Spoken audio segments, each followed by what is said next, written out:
Hey guys, it's Hunter. Welcome back to another video. So, Gibson, arguably the most polarizing guitar brand on the planet right now. Everyone has an opinion on them. Some people think they're overrated, other people refuse to play anything else. One thing you cannot deny though is how iconic that name, that logo is on the headstock. Even to someone outside of the guitar industry, Gibson means something. So while Gibson makes guitars that you'll have to take out a second mortgage to own, they also have more affordable options, like this 2019 Les Paul Studio Tribute. The Tribute series has, for the past few years, been one of my favorites, offering some great bang for your buck, the experience of a proper American-made Les Paul at an attainable price point. But when I first started making videos of this series with the Les Paul Tribute 27T in December of 2016, it's like cars where the next model years are released in about fall of the previous year. That guitar came in at $899. So you could have a brand new Gibson Les Paul for under $1,000. Since then, especially with all of Gibson's financial troubles, the price has risen quite drastically. This 2019 version has an MSRP of $1,199, almost a 35% increase. So at $900, this stripped down Les Paul was almost a no-brainer if you were in the market for a new Gibson. The question is, at $1,200, is it still worth it? Let's take a closer look.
And before we get into the review, I want to give a shout out to Shane Garner and the rest of the patrons for making what I do possible. I really appreciate your support in keeping the videos coming, and if you want to join them and get bonus perks, the link is in the description. So compared to last year's tribute, there haven't been any drastic changes, at least at a quick glance. For the last couple of years, the Les Paul tributes have come with satin nitro finishes, and this year is no exception. For 2019, we've got satin iced tea and this one here, which is Satin Tobacco Burst. There's also what Gibson calls their alternate finishes, basically finishes that aren't as widely available and only found at certain retailers. For the Studio Tribute, that includes Satin Honey Burst and Satin Cherry Sunburst. I actually prefer the Satin Nitro to gloss. It's like there's less between your hands and the wood of the guitar. There are only a couple of dead giveaway aesthetic differences that distinguish this from last year's version. For starters, the trapezoid inlays have been replaced with dots. You know, some people prefer them.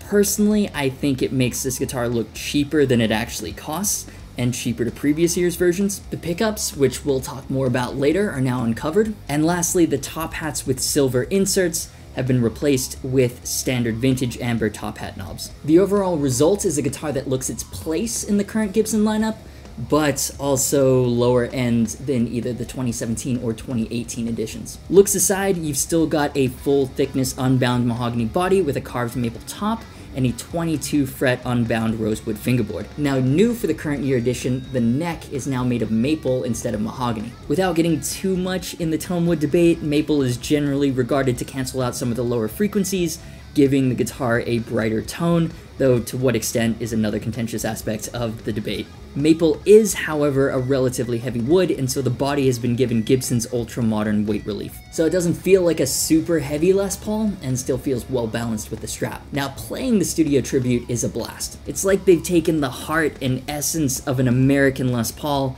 and stripped away all the excess. It's a bare bones, genuine carved top Les Paul. It's more on the modern side with the slim taper neck, and combined with the satin nitro finish, it feels quite quick. Now, I'm not huge into the frets that Gibson is using this year. For the 2019 models, they're using low frets, so you can get the action super close to the fingerboard, but the low, narrow frets just aren't that comfortable in my opinion. Compared to other frets with jumbo or even medium frets, it feels like more of my fingertips are touching the actual fretboard. Especially for bends or vibrato, it doesn't feel as smooth as I'm used to. Then again, they're listed as the same ones in the Walnut, the Paul, and the DC Tribute, and I didn't notice it much with either of those, so I could just be crazy. Either way, I hope that next year the frets are a bit bigger. That being said, the frets have been plecked and cryogenically treated. Plecking is basically a computer-automated fretwork process. It dresses all the frets and makes sure they're perfectly level with each other. And the fretwork itself on the Studio Tribute is excellent. There aren't even any sharp ends, which has been a problem with lower tier Gibsons in the past. And you might think that starting out with low frets means you won't have much life in them, but that's not the case since the frets have been cryogenically treated. Now this means they're still nickel, however, they've been subjected to sub 300 degree Fahrenheit temperatures to improve their durability. Now if you're asking why they wouldn't just use stainless steel frets, that's actually a pretty good question. My guess is that Gibson has to play to their base. Stainless steel generally has a different feel to it, and Gibson purists will claim that it's got a different tone as well. So the cryogenic treatment allows Gibson to keep everything as traditional as possible, while at the same time practically eliminating the need to ever refret this guitar. This is a feature that they introduced to the model last year, and to be fair, it is a big upgrade over the standard frets found in the 2017. There was a lot of skepticism around the cryogenic treatment when Gibson first introduced it, but it seems that even Ibanez was impressed with the results, as they've started to include quote-unquote sub-zero fret treatment on their new line of Axion label guitars. In terms of other hardware and spec features, the Studio Tribute sticks to the philosophy of less is more, but it has all the important stuff. This Les Paul has a graphite-based Tectoid nut, the bridge and stop bar tailpiece are both made of aluminum, and rounding it off, it's got vintage deluxe tuners with the snot-colored keystone buttons. They're a nice little nod to Gibson's historic legacy. These are all the same features found on the $2,800 Les Paul Traditional, so they're good. The 2019 Studio Tribute comes with their premium soft case. Now when people hear that, they sometimes ask, soft case, you mean like a gig bag? No, I mean it's obviously not a hard case, but it's more than just a gig bag like what you get with a PRS SE, or that weird tortilla bag that the Firebird Zero came in. It's really quite nice. The exterior is made of faux leather, which 1, looks really good, and 2, feels very durable. Then to keep the guitar ding and scratch free, there's thick padded lining and some very soft red plush. The result is this semi-rigid soft case. It's got the protection factor of a hard case, but it's far more lightweight, which makes it more comfortable to transport. Very cool, super useful. In the case, there's a small toolkit, the warranty card, the completed QC checklist, and a picture of this actual guitar on the Gibson Tech's workbench at final inspection. This year, the Studio Tribute comes with 2 Gibson humbuckers, a 490T in the bridge and a 490R in the neck. These are Alnico 2 powered pickups, and here's what they sound like dirty through the Peavey 6505 Plus.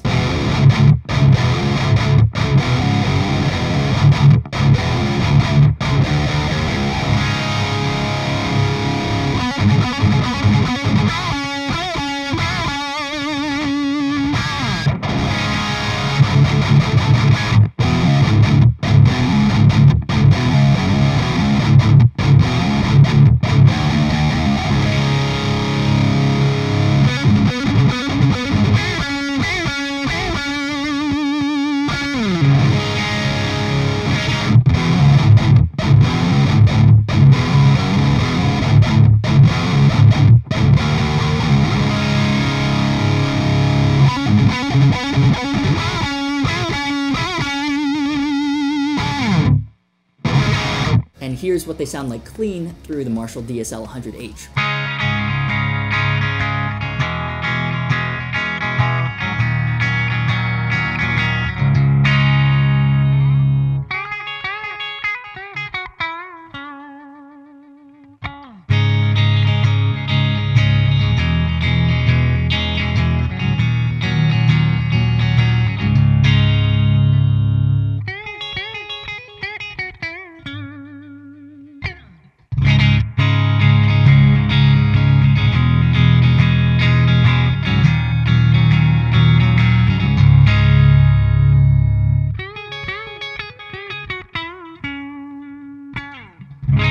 So these are what Gibson calls their modern classic pickups. Now, I used to be one of those metal, only high-powered Alnico 5 and ceramic magnets will do kind of guys, but actually Alnico 2 magnets are great in high-gain situations. There's a certain warmth to them that's really cool, and they're quickly growing on me. With an output rating of 8.1K, the 490T is a relatively high-powered PAF-inspired pickup, and I'd actually say it's one of my favorites that Gibson makes. So the reason I love the idea of the Tribute series is because it embodies the core and essence of the American guitar experience at an attainable price point. There are a lot of things to like about the 2019 Studio Tribute. It has the same cryogenically treated frets as the more expensive Les Pauls, including the $3,000 standard. It has genuine Gibson pickups, so you get that legendary Les Paul tone, and the satin nitro finish feels awesome. That all being said, while I do like it, it's hard to recommend this particular iteration. As you could maybe tell from how I've been presenting this review, it is very difficult to talk about this guitar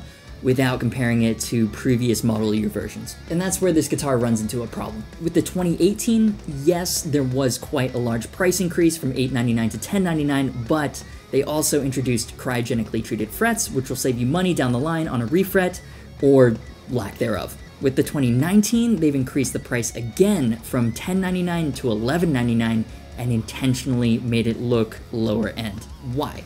Change for the sake of change? An attempt to upsell to the $1699 non-Tribute Studio? Who knows? I mean, don't get me wrong. As is the case with aesthetic changes, some people do like the dots better, but you can't argue the fact that it's generally a look reserved to only the lowest end Gibsons. Honestly, I was not planning on making this video, but I've been so publicly pro Tribute series in the past, you guys kept asking me for my opinion on this year's version. There's a lot of goodwill around Gibson right now, especially post NAMM, and I want them to succeed. This guitar is a blip. It should not put you off Gibson. This 2019 Les Paul Studio Tribute is part of the last range of guitars launched under the old CEO, and it really kind of shows. The other thing is, at over $1,000, the expectations are different. The screws on the neck pickup ring are too close together, which is pushing the plastic in the middle up, and less of a concern because it's an easy fix. One of the tuners wasn't fully screwed in. The serial dates this as super early 2019, and in an interview with Thomann, the new CEO laid out some new QC measures that are being put into place, including more checks, fewer hands, and better lighting. I'm gonna assume this was built before all that. At $899, it's not great, but at $1199, it's really not good. So more than anything, this guitar makes me excited for next year's lineup, the first refresh under the new leadership. For starters, Gibson will be dropping the year number from a lot of the model names, so the Les Paul Classic won't be the Les Paul Classic 2020, it will always be the Les Paul Classic. I'm not sure how it'll work with the studios and tributes since these models sort of evolve over time with the needs of players, but I guess we'll see, and with all the goodwill around the company right now, there is a lot to look forward to. My hope is the return of a sub $1,000 tribute in some form. So honestly, I've rewritten this conclusion about 5 or 6 times now. It's really difficult to explain how I feel about this guitar. It's conflicting. It's enjoyable, and I do prefer a couple of the major spec changes, the maple neck and the 490T in the bridge. It's personal preference. It's not any better or any worse than last year's version. But it is more expensive, and at the same time, it looks lower end. I guess the best TLDR way to put it is this. I like it, it sounds good, I just don't like the spirit behind it, and it seems like a step further away from what made me fall in love with the Tribute series in the first place. I know I'm gonna get a lot of dislikes for saying that, especially from the owners, but that's how I feel about it. I mean, I'll reiterate, this guitar just makes me more impatient for the fall. In my opinion, the next line of tributes from the new Gibson leadership cannot come soon enough. So if you enjoyed this video, hit the like button. These are of course just my opinions. Feel free to tell me how wrong I am and how much you love yours in the comments. Subscribe and hit the notification bell if you haven't already. Thanks to Sam Ash for making this guitar available and to Luke for mixing everything. If you want to support what I do and get bonus perks, check out my Patreon. Social media and merch links are down below. As always, thanks so much for watching. You've been awesome, and I'll see you for the next video.